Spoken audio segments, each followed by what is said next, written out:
प्रेमी सज्जनों, कबीर साहब की उलटवासी है।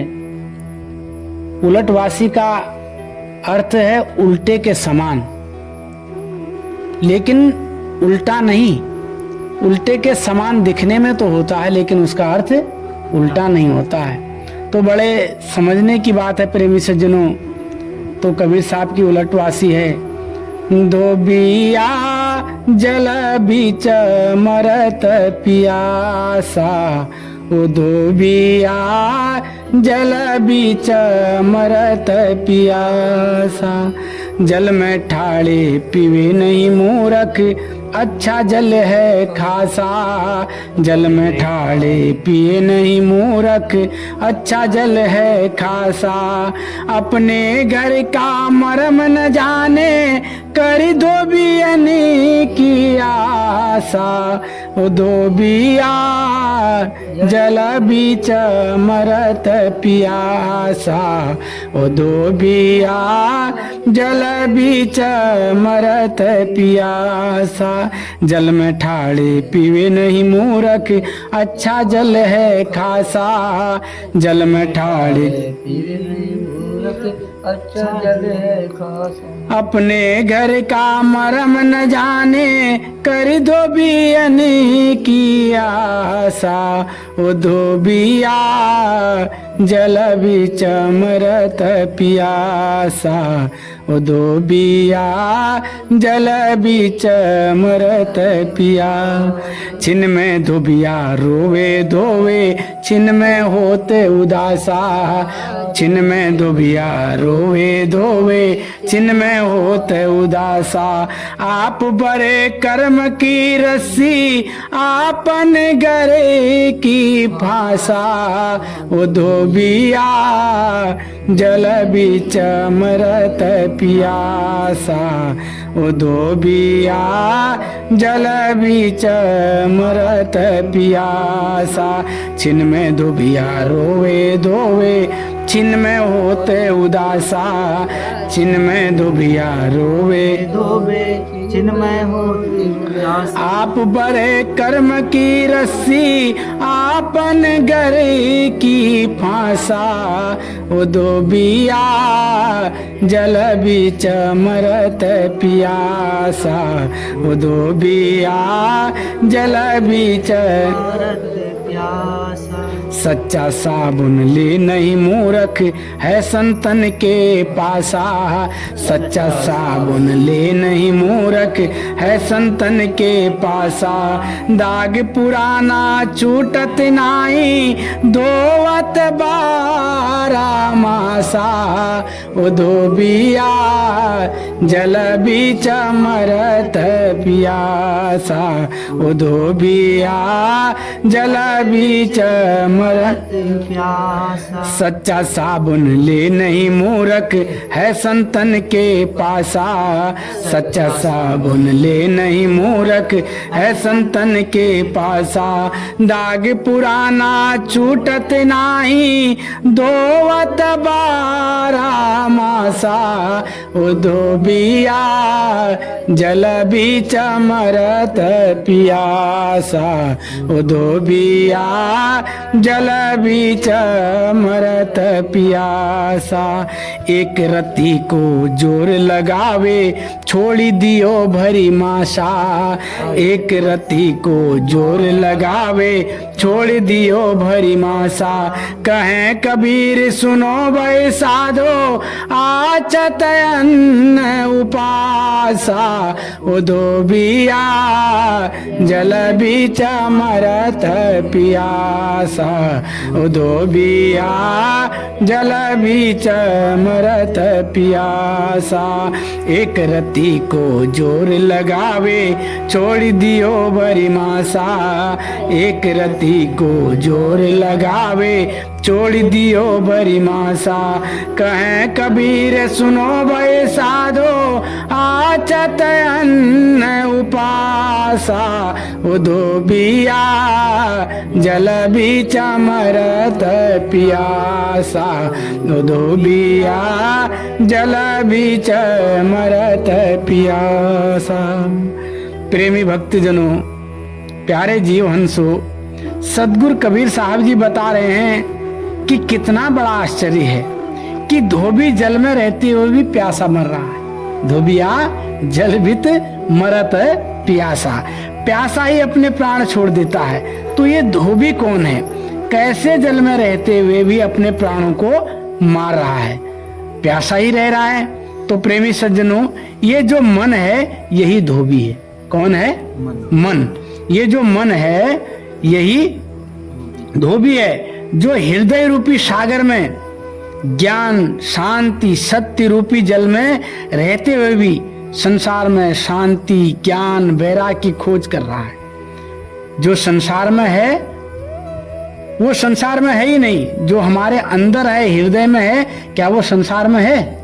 नहीं है। लेकिन ये मन जो है ये संसार में ढूंढ रहा है। ये मन रूपी जो धोबी है ये संसार में परमात्मा की खोज करना चाह रहा है। लेकिन कहा धोबिया जल बिच मरत प्यासा, जल रूपी अमृत रूपी वो परमात्मा हमारे हृदय में है। ज्ञान वैराग शांति सब कुछ हमारे पास है। लेकिन ये मन संसार में घूम घूम करके देखना चाह रहा है कि भाई यह हमको ज्ञान मिल जाए शांति मिल जाए वह परमात्मा मिल जाए। लेकिन अपने अंदर जो परमात्मा स्वयं विद्यमान है उसको नहीं ढूंढ रहा है। इसलिए कहा कि धोबिया जल बिच मरत प्यासा, कि इस हृदय रूपी सागर में रहते हुए भी यह मूर्ख मन अज्ञानता के कारण अशांत इधर उधर भटक रहा है। इसलिए कहा जल बिच मरत प्यासा, धोबिया जल बिच मरत प्यासा। यह धोबी रूपी मन क्या है? जल में रहते हुए भी अपने प्राणों को त्याग रहा है। जल में ठाड़े पीवे नहीं मूर्ख, अच्छा जल है खासा। जल में ठाड़े पीवे नहीं मूर्ख, अच्छा जल है खासा। तो प्रेमी सज्जनों प्यारे भक्तों, सदगुरु कबीर साहब जी समझा रहे हैं यह मन मूर्ख धोबी जल में रहते हुए भी प्यासा ही मर रहा है और जल में खड़ा होते हुए भी पानी नहीं पी पा रहा है, जबकि इसे चारों ओर अच्छा खासा जल भरा हुआ है।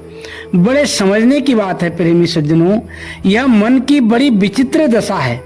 यह पूरे दिन रात बड़ी बड़ी ज्ञान वैराग्य सत्य असत्य की बातें करता रहता है, परंतु असंतोष और अज्ञानता के कारण भटकते रहता है। यही तो है कि वो खड़ा है, चारों तरफ इतना वैभव ज्ञान सब कुछ है, लेकिन फिर भी उसको कुछ पता नहीं है। तब कह रहे अपने घर का मर्म न जाने कर धोबियन की आशा।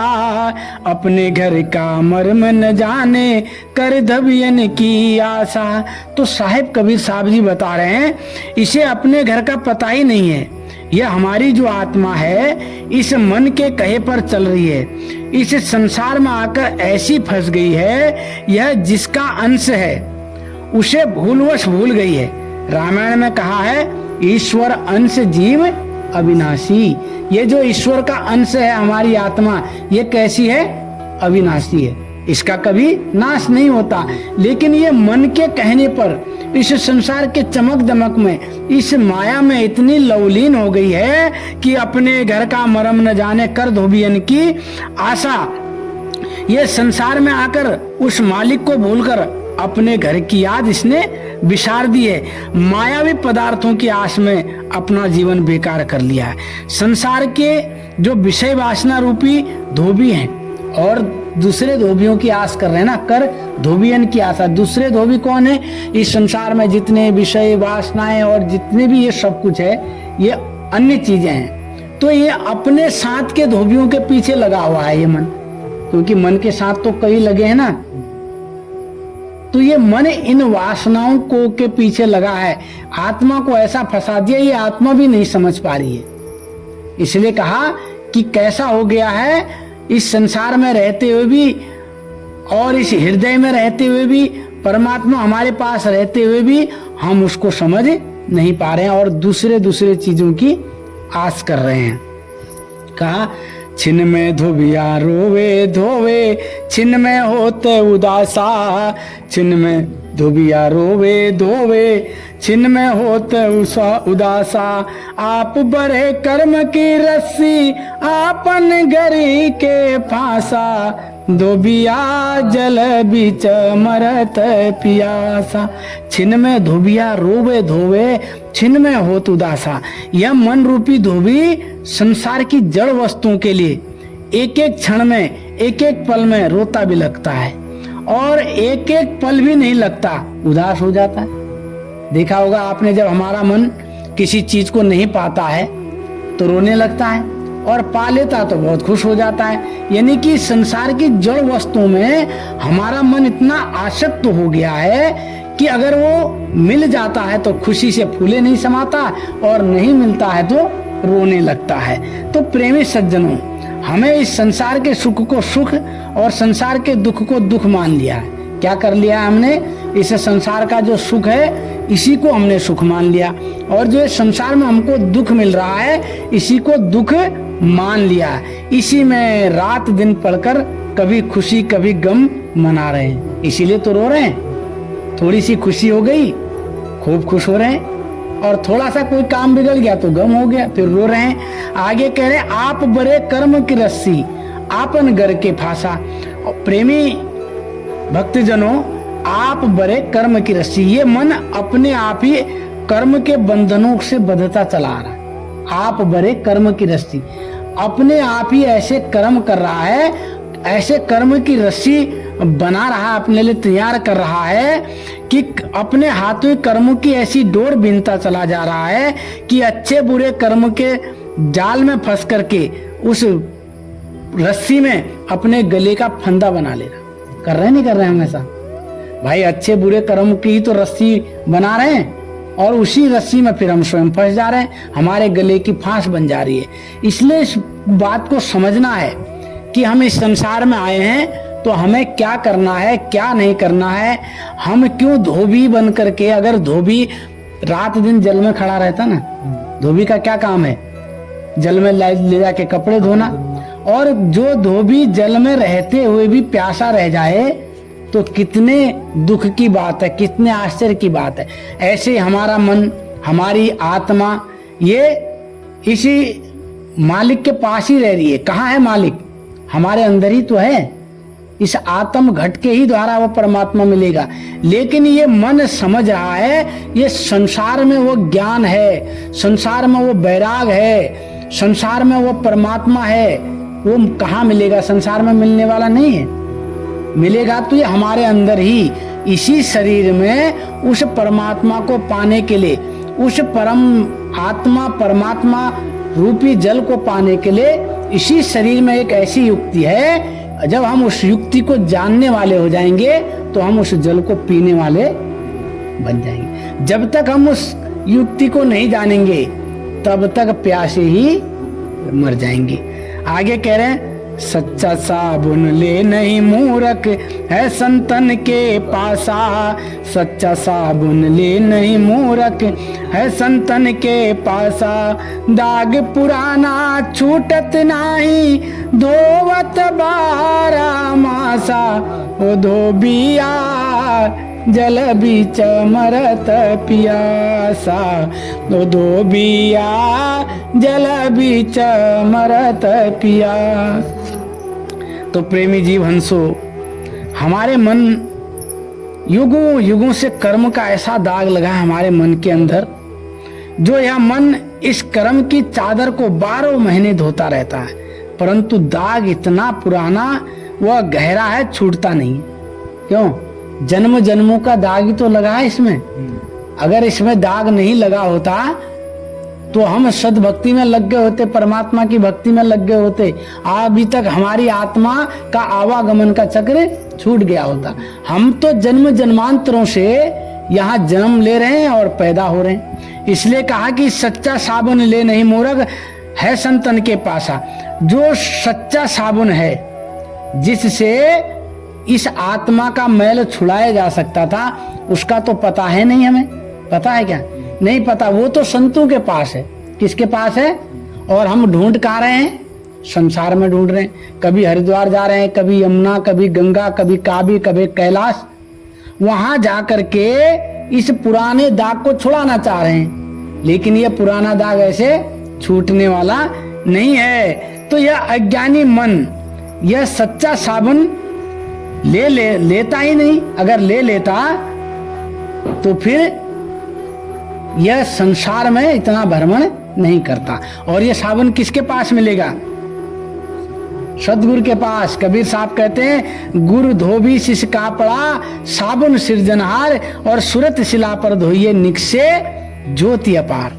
तो कितने सुंदर शब्दों में कहा प्रेमी सज्जनों कि गुरु ऐसा धोबी है जो शिष्य रूपी कपड़े को सूरत रूपी शिला पर धोता है। गुरु धोबी शिष्य का पड़ा। गुरु क्या है? धोबी है। क्या करते हैं? जब गुरु शिष्य को नाम दे देते हैं, परमात्मा से मिलने की युक्ति बता देते हैं, तो वो क्या करते हैं कि ऐसी शिला पर, एक जैसे आपने देखा होगा धोबी पत्थर पर कपड़े धोता है ना, तभी तो कपड़ा उजला होता है, सफेद। ऐसे का गुरु कौन है? धोबी है।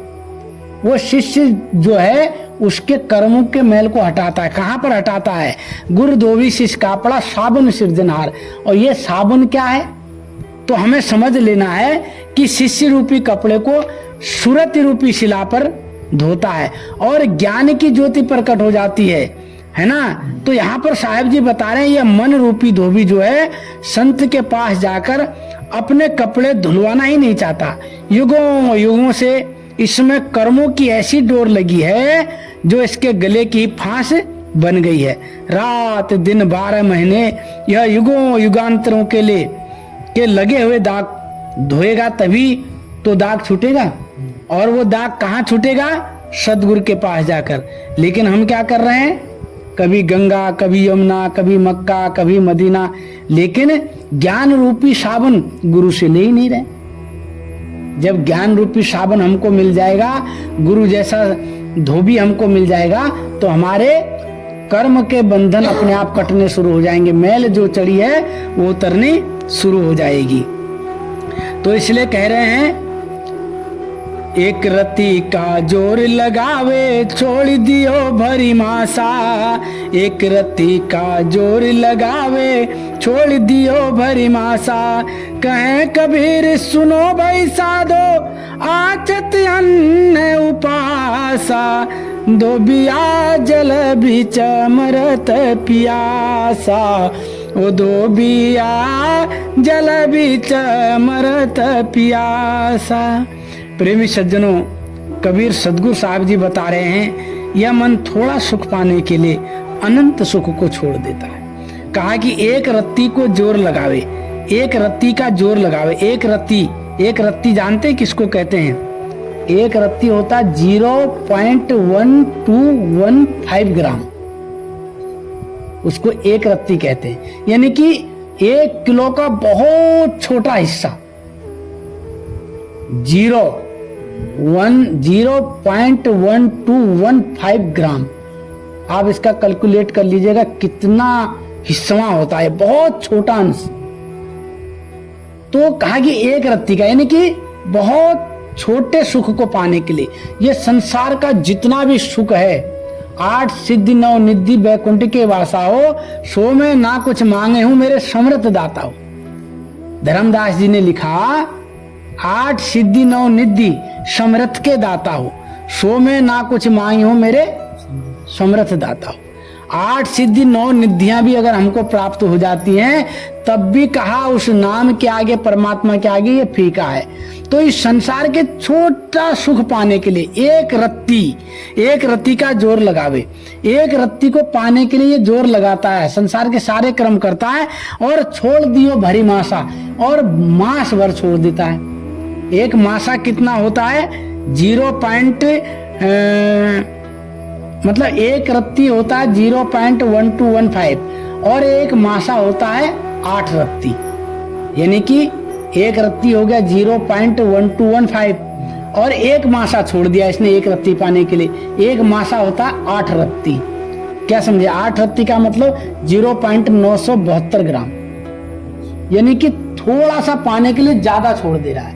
और थोड़ा क्या है? ये संसार के चीज हैं, संसार के क्या है, जड़ वस्तु हैं, इनको पाने के लिए हम परमात्मा रूपी माशा को छोड़ दे रहे हैं और एक रत्ती रूपी ये संसार की जड़ वस्तुओं को पा रहे हैं। तो इसलिए कह रहे हैं कि एक रत्ती का जोर लगावे, छोड़ दियो भरी माशा।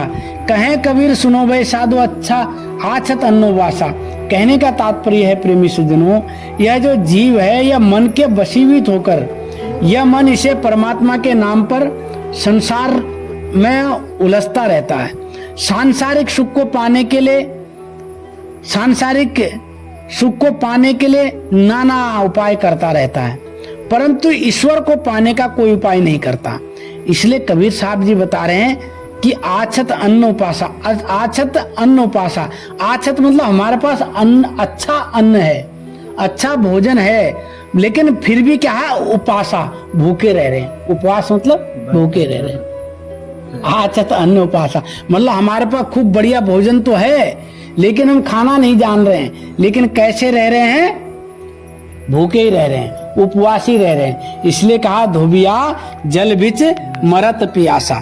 और जब तक हम इस मर्म को नहीं जानेंगे प्रेमी सज्जनों, जब तक हम इस भाव को नहीं समझेंगे, तब तक वास्तव में हम क्या करेंगे, भूखे ही रहेंगे।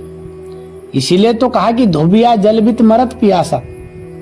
भाई वो कैसा धोबी होगा जो पानी में रहते हुए भी प्यासा रह जाए?